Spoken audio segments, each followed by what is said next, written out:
Hello everyone, welcome to my YouTube channel VKMMGS centre. My name is Varsha Kaur. इस video में हम लोग भारतीय इतिहास के विभिन्न वंशों के बारे में जानकारी प्राप्त करेंगे।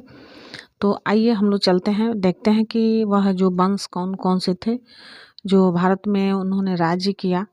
तो इसमें हम लोग देखते हैं कि पहला है शुंग वंश एवं कर्ण वंश यानी ब्राह्मण साम्राज्य। जो शुंग वंश था इसका जो संस्थापक थे वो कौन थे? तो शुंग वंश के जो संस्थापक थे वो पुष्यमित्र शुंग थे, जिसने मगध पर शुंग वंश की नींव डाली। ब्राह्मण जाति का था, यानी कि जो पुष्यमित्र शुंग था वो ब्राह्मण जाति का था। शुंग शासकों ने अपनी राजधानी विदिशा में स्थापित किया। इंडो यूनानी शासक निमांडर को पुष्यमित्र शुंग ने पराजित किया था। जो मिनांडर था यह इंडो यूनानी शासक था। पुष्यमित्र शुंग ने 2 बार अश्वमेध यज्ञ किया। इसके लिए पतंजलि ने अश्वमेध यज्ञ करवाया। भरहुत स्तूप का निर्माण पुष्यमित्र शुंग ने करवाया था, यानी कि जो भरहुत स्तूप है इसका निर्माण पुष्यमित्र शुंग ने कराया था। शुंग वंश का अंतिम शासक देवभूति था और इसकी हत्या जो थी 73 ईसा पूर्व में वासुदेव ने कर दी थी और मगध की गद्दी पर कर्ण वंश की स्थापना हुई। कर्ण वंश का अंतिम राजा जो था वह सुशर्मा हुआ। अब हम लोग देखते हैं सातवाहन वंश।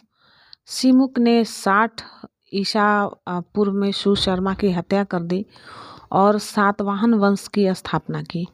सातवाहन आंध्र वंश जो था आंध्र वंश, इन शासकों ने अपनी राजधानी यानी प्रतिष्ठान जो था गोदावरी नदी के किनारे स्थापित किया, यानी कि प्रतिष्ठान महाराष्ट्र के औरंगाबाद जिले में प्रतिष्ठित था, जो आज के समय में औरंगाबाद जिले में है।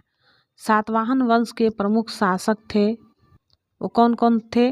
सिमुक, सातकर्णी, गौतमी पुत्र सातकर्णी, वशिष्ठी पुत्र पुलुमावी और यज्ञश्री सातकर्णी, ये सातवाहन वंश के शासक थे, यानी ये प्रमुख शासक थे। सातकर्णी ने 2 अश्वमेध तथा 1 राजसूय यज्ञ करवाया था। सातवाहन शासकों के समय के प्रसिद्ध साहित्यकार हाल एवं गुणाढ़ थे। ये उस समय के जो प्रसिद्ध साहित्यकार थे सातवाहन वंश के समय के, उनका नाम हाल एवं गुणाढ़ था। हाल तथा गुणाढ़ ये दोनों जो साहित्यकार थे इन्होंने बृहद कथा नामक पुस्तक की रचना की और इसका जो नाम है, पुस्तक का नाम गाथा सप्तशती नाम है इसका। सातवाहन ने चांदी, तांबे, सीसा और पोटीन तथा कांसे की मुद्राओं का प्रचलन कराया, जिसमें सर्वाधिक जो प्रचलन था शीशे का था। सातवाहन अपना सिक्का ढालने में जिस शीशे का इस्तेमाल करते थे उसे रोम से मंगाया जाता था। ब्राह्मणों को भूमि अनुदान देने की प्रथा का प्रारंभ सातवाहन शासकों ने ही सर्वप्रथम किया। भूमि दान का सर्व प्राचीन पुरालेखीय प्रमाण यह शताब्दी ईसा पूर्व के सातवाहनों ने नाना घाट अभिलेख में मिलता है, यानी कि जो ब्राह्मणों को भूमि दान करने का जो अभिलेख है और इसका प्रमाण है, यह सातवाहनों का जो अभिलेख है नाना घाट, इसे मिलता है, जिसमें अश्वमेध यज्ञ में 1 गांव देने का उल्लेख मिलता है। सातवाहनों की राजकीय भाषा प्राकृत और लिपि ब्राह्मी थी, यानी कि जो सातवाहन शासक थे इनकी राजकीय भाषा थी प्राकृत और लिपि थी ब्राह्मी। सातवाहनों ने हमें मातृतंत्रात्मक ढांचे का आभास मिलता है, यानी जो सातवाहन शासक थे इनमें मातृतंत्रात्मक ढांचे का प्रमाण मिलता है। उनके राजाओं के नाम उनकी माताओं के नाम पर रखने की प्रथा थी, जैसे गौतमी पुत्र, वशिष्ठी पुत्र आदि। लेकिन सातवाहन राजकुल पितृतंत्रात्मक था, क्योंकि राज सिंहासन का उत्तराधिकारी पुत्र ही होता था। सातवाहन शासकों ने ग्रामीण क्षेत्रों में प्रशासन का काम गौमिल्क को सौंपा। गौमिल्क एक सैनिक टुकड़ी का प्रधान होता था, जिसमें 9 रथ, 9 हाथी, 25 घोड़े और 45 पैदल सैनिक होते थे। सातवाहनों की महत्वपूर्ण स्थापत्य कृतियाँ हैं। ये कृतियाँ कौन कौन सी हैं? कार्ले का चैत्य, अजंता एवं एलोरा की गुफाओं का निर्माण एवं अमरावती का विकास। सातकर्णी एवं अन्य सभी सातवाहन शासक दक्षिणापथ के स्वामी कहे जाते थे।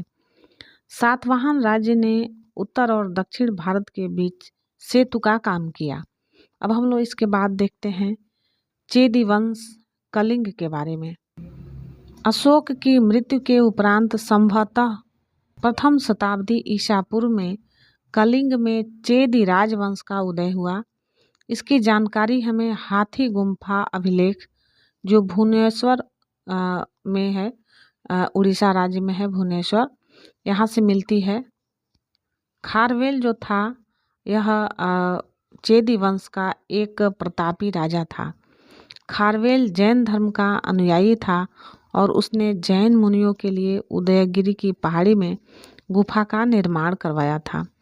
अब हम लोग देखते हैं कि भारत के जो यवन राज्य हैं वो कौन कौन से थे।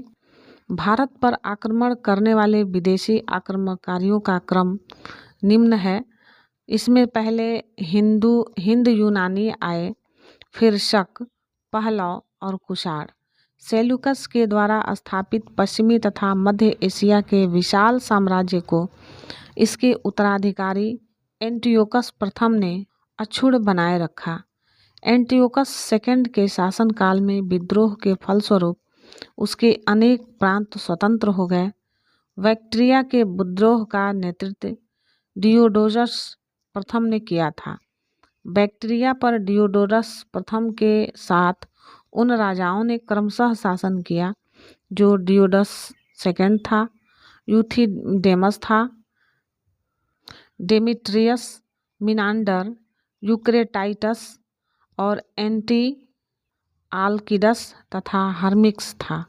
भारत पर सबसे पहले आक्रमण बैक्ट्रिया के शासक ड्रेमिडियस ने किया। यह ड्रेमिडियस जो था वह बैक्ट्रिया का था और उसने भारत पर सबसे पहले आक्रमण किया था। उसने 190 ईसा पूर्व में भारत पर आक्रमण कर अफगानिस्तान, पंजाब एवं सिंध के बृहद बड़े भाग पर अधिकार कर लिया। इसने साकल को अपनी राजधानी बनाई।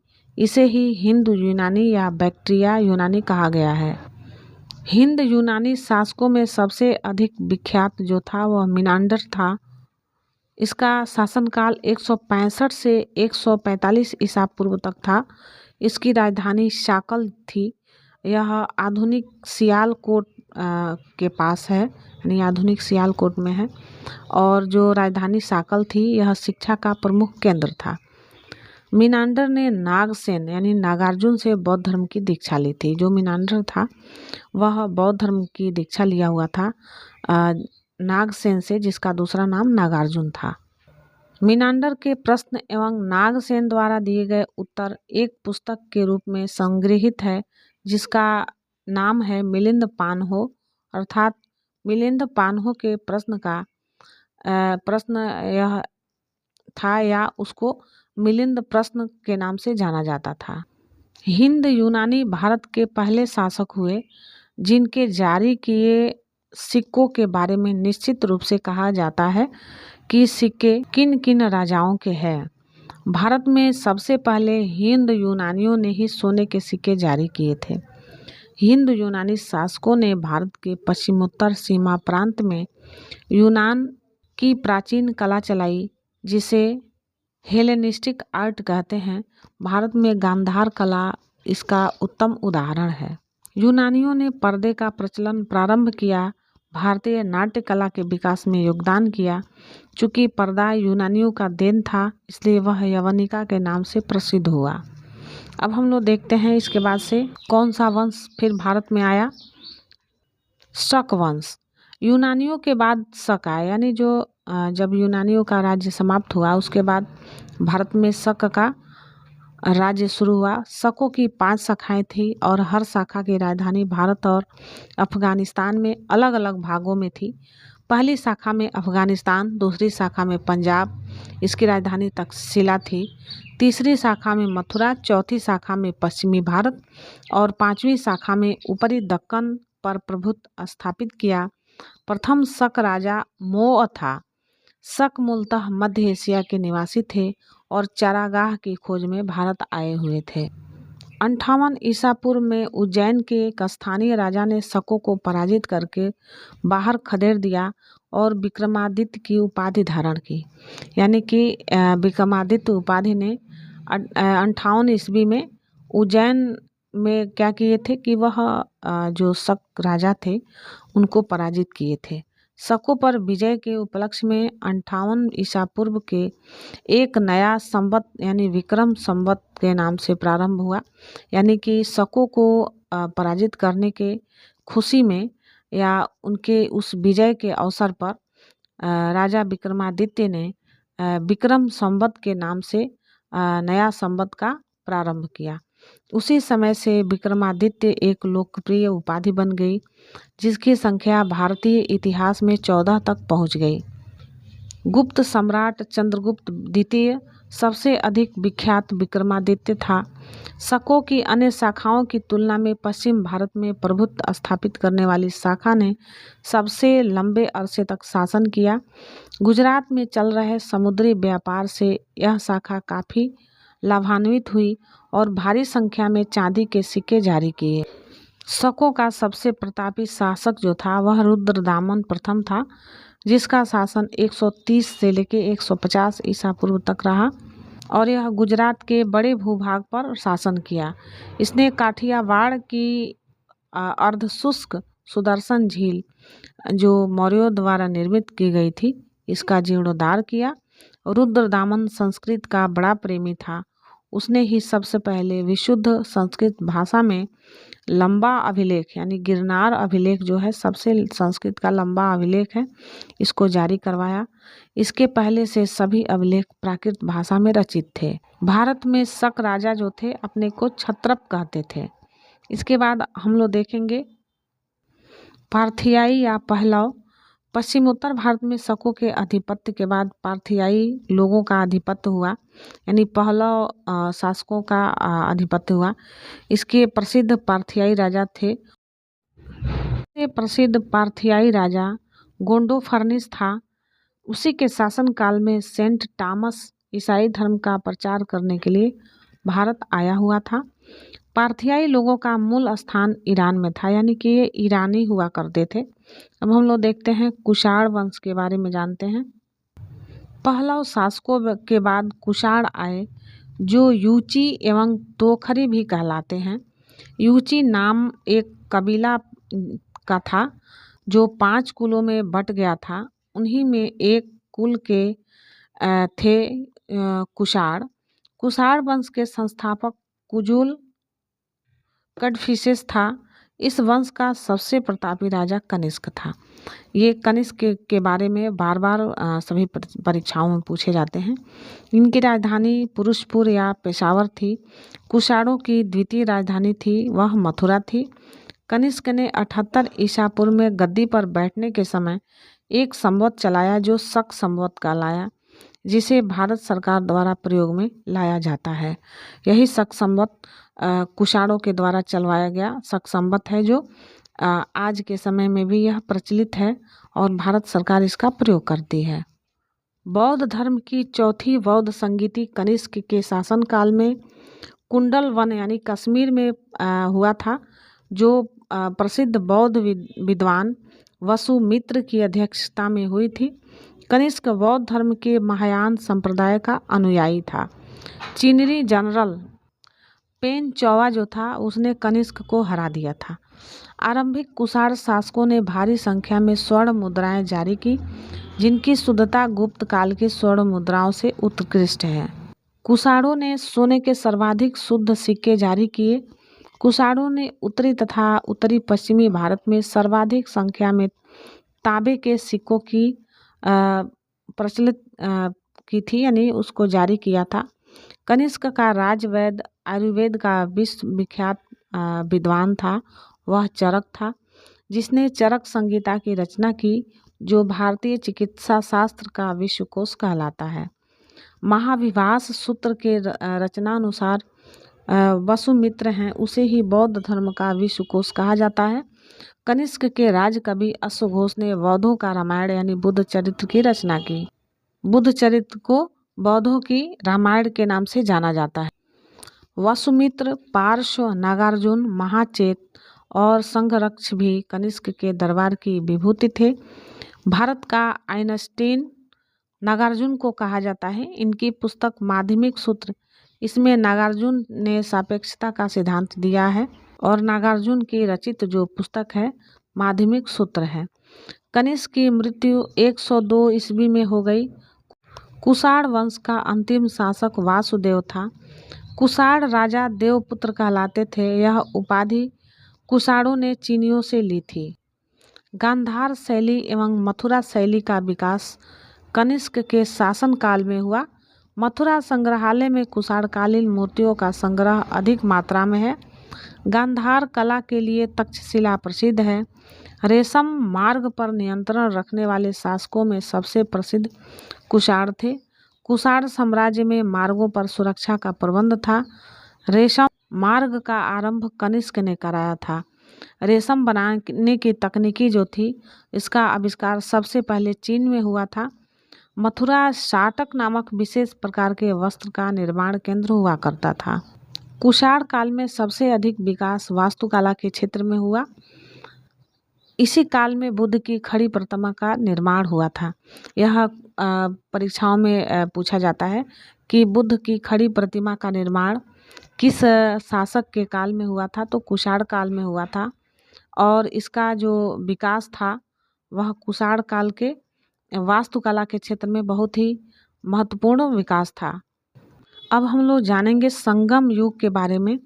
ऐतिहासिक युग के प्रारंभ में दक्षिण भारत का क्रमबद्ध इतिहास में जिस साहित्य से ज्ञात होता है उसे संगम साहित्य कहा जाता है। संगम शब्द का अर्थ परिषद अथवा गोष्ठी से होता है, जिनमें तमिल कवि एवं विद्वान एकत्र होते थे।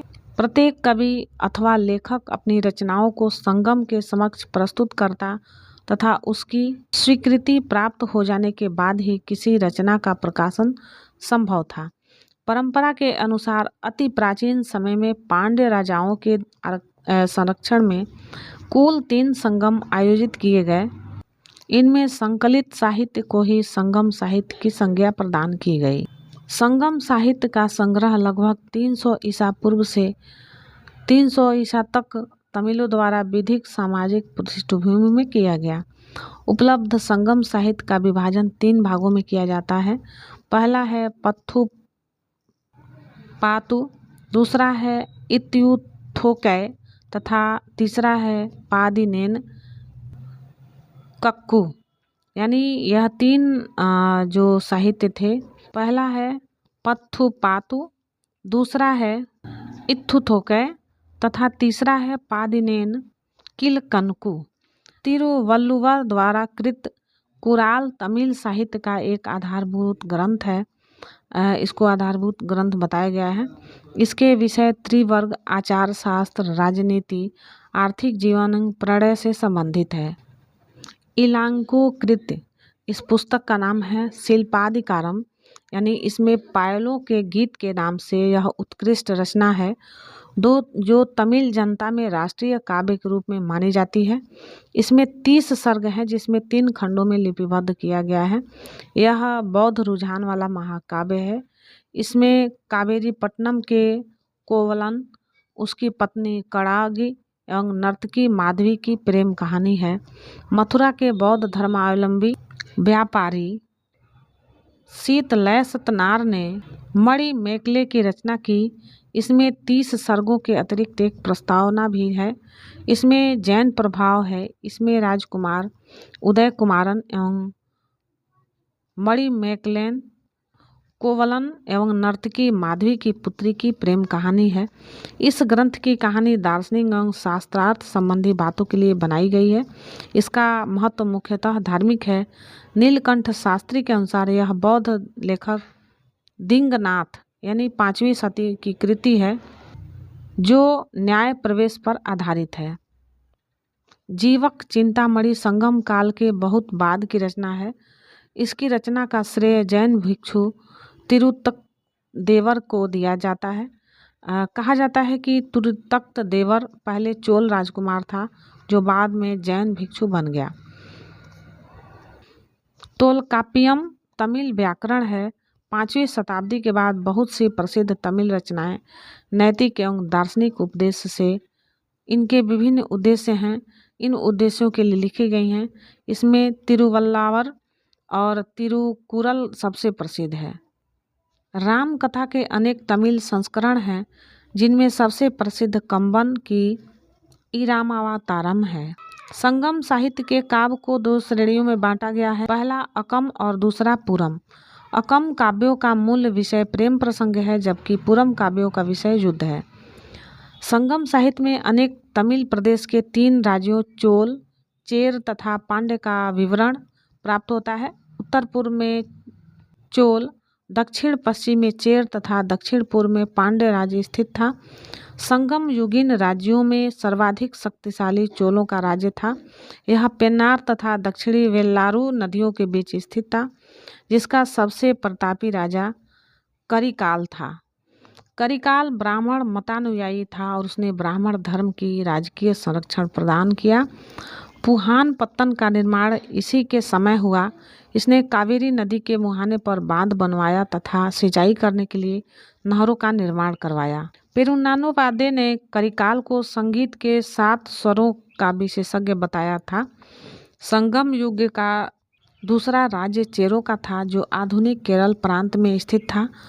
उस राज्य के प्रमुख राजा हुए उदयजीरल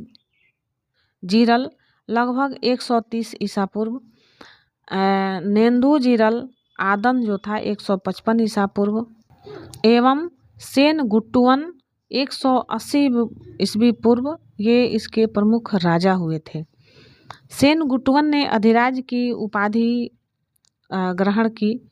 उसने पत्तिनी नामक धार्मिक संप्रदाय को समाज में प्रतिष्ठित किया। संगम युग का तीसरा राज्य पांड्यों का था, जो कावेरी के दक्षिण में स्थित था। इसकी राजधानी मदुरा में थी। पांड्य राजाओं ने सबसे प्रतापी शक्तिशाली राजा नेदुजेलियन था। 110 ईसा पूर्व का पांड्य राजाओं में सबसे शक्तिशाली राजा नेदुजेलियन था।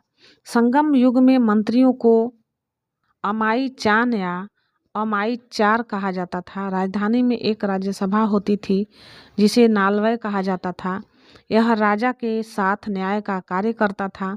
राजा देश का प्रधान न्यायाधीश तथा सभी प्रकार के मामलों की सुनवाई की अंतिम अदालत होता था।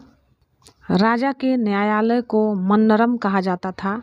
चोरी तथा व्यभिचार के अपराध के लिए मृत्यु दंड दिया जाता था। झूठी गवाही देने पर जीभ काट ली जाती थी। भूमि कर नगद तथा अनाज दोनों रूपों में अदा किया जाता था। संभवतः यह उपज का 6ठा भाग होता था, किंतु कभी कभी इसे बढ़ाया जाता था। व्यापारियों से सीमा शुल्क एवं चुंगी वसूल किया जाता था। सेना चतुरंगिणी होती थी, जिसमें अश्व, गज, रथ तथा पैदल सिपाही सम्मिलित होते थे। नगाड़ा एवं शंख बजाकर सैनिकों को बुलाया जाता था। युद्ध भूमि में वीरगति पाने वाले सैनिकों के सम्मान में पत्थर की मूर्ति बनवाए जाने की प्रथा थी। राजा अपने आवास की रक्षा के लिए सशस्त्र महिलाओं को तैनात करता था। संगम काल के समय में जानने के लिए जल घड़ी का प्रयोग किया जाता था। यानी कि संगम काल में समय जानने के लिए उस समय जल घड़ी का यूज होता था। तमिल प्रदेश में ब्राह्मणों का उदय सर्वप्रथम संगम काल में हुआ। जो समय सबसे प्रतिष्ठित वर्ग था, उसकी हत्या का सबसे बड़ा अपराध माना जाता था। संगम कालीन ब्राह्मण मांस भक्षण करते थे तथा सूरा पीते थे। ब्राह्मणों के पश्चात संगम युगीन समाज में वल्लार वर्ग का स्थान आया। इसका प्रमुख पेशा कृषि कर्म था। संगम साहित्य में व्यापारी वर्ग को वेनिगर कहा गया। संगम साहित्य में दास प्रथा के अस्तित्व का प्रमाण नहीं मिलता है। तोल्काप्पियम नामक तमिल रचना से ज्ञात होता है कि संगम काल में विवाह को संस्कार के रूप में मान्यता प्रदान की गई थी। इसमें हिंदू धर्मशास्त्रों में वर्णित विवाह के 8 प्रकारों ब्रह्मा, दैव, आर्ष, प्रजापत्य, असुर, गंधर्व, राक्षस तथा पैचास का उल्लेख मिलता है। प्रणय विवाह की मान्यता दी गई थी, जिसे पंचतीर्णय कहा गया है। एक पक्षीय प्रणय को कैक्कीड़य व अनुचित प्रणय को पेरुदिनय कहा गया है। संगम काल में चावल मुख्य खाद्यान्न था। इसे दूध में मिलाकर सांभर नामक खाद्यान्न तैयार किया जाता था। नर्तक नर्तकियों व गायकों के दल घूम घूम कर लोगों का मनोरंजन किया करते थे। संगम साहित्य में इन्हें पारण व बिडैलियर कहा गया है। तमिल साहित्य में मच्चेलियर तथा कोवैयर जैसी कवियत्रियों की चर्चा हुई है, जिससे स्पष्ट है कि इस काल में स्त्रियां सुशिक्षिता होती थी। संगम काल के लोग कौवे को शुभ पक्षी मानते थे, जो अतिथियों के आगमन की सूचना देता था। कौवे नाविकों को सही दिशा का बोध भी कराते थे। इस कारण सागर के मध्य चलने वाले जहाज़ों के साथ उन्हें ले जाया जाता था। संगम काल में समाधियों के स्थान पर पत्थर गाड़ने की प्रथा थी। इन्हें वीरगल अथवा वीर प्रशस्तर कहा जाता था। इनकी पूजा भी होती थी। प्रायः युद्ध में वीरगति प्राप्त सैनिकों के सम्मान में खड़े किए जाते थे। संगम काल में किसानों को वेलार तथा उनके प्रमुखों को वेलीर कहा जाता था। संगम साहित्य से पता चलता है कि समाज के निम्न वर्ग की महिलाएं मुख्यतः खेती का कार्य करती थी, जिन्हें कड़ैश्वर कहा जाता था। संगम काल में चोलों की समृद्धि का प्रमुख कारण उनका सुविकसित वस्त्रोद्योग था। पांड्य राज में कोकई, शालियूर तथा चेर राज्य में बंदर प्रमुख बंदरगाह था। कोकई मोती खोजने का प्रमुख पत्तन था। कोरोमंडल समुद्र तट पर पुडुचेरी से 3 किलोमीटर दक्षिण में स्थित अरिकमेडु चोल वंश का एक प्रमुख बंदरगाह था। इस बंदरगाह से रोम के साथ व्यापार होता था। 1945 ईसा पूर्व में यहाँ की खुदाई से एक विशाल रोमन बस्ती का पता चला है। यहाँ मनकों के निर्माण का कारखाना भी था। पेरिप्लस में अरिकमेडु को पेडोक भी कहा गया है। संगम काल में ही मिस्र के एक नाविक हिप्पोलस ने मानसूनी हवाओं के सहारे बड़े जहाज़ों से सीधे समुद्र पार करने की विधि को खोजा था। तमिल देश का प्राचीन देवता मुरुगन था। कालांतर में उसका नाम सुब्रमण्य हो गया और स्कंद कार्तिकेय के साथ उसका तादात्म्य स्थापित कर दिया गया। हिंदू धर्म में स्कंद कार्तिकेय को शिव पार्वती का पुत्र माना गया है। स्कंद का एक नाम कुमार भी है और तमिल भाषा में मुरुगन शब्द का सही अर्थ होता है। मुरुगन का प्रतीक मुर्गा माना जाता है तथा उसके विषय में यह मान्यता थी कि उसे पर्वत पर क्रीड़ा कराना अत्यधिक लोकप्रिय है। उसका अस्त्र वर्षा था। कुरवस नामक एक पर्वतीय जनजाति की स्त्री को मुरुगन की पत्नियों ने माना गया था। वर्ण का सामाजिक वर्गीकरण संगम कवियों को ज्ञात था। संगम साहित्य में पवित्र तथा जादुई शक्तियों में विश्वास जताया गया है, जिसे अनकु कहा जाता है। तो आज हम लोगों ने बहुत सारे शासकों के बारे में देखा जो भारत में आए और यहाँ पे शासन किया। तो उम्मीद है आप लोगों को यह वीडियो अच्छा लगा होगा। अगर वीडियो अच्छा लगता है तो हमारे वीडियो को लाइक करिएगा, हमारे चैनल को सब्सक्राइब करिएगा। मिलते हैं हम लोग अगले वीडियो में। Thanks for watching this video. जय हिंद, वंदे मातरम।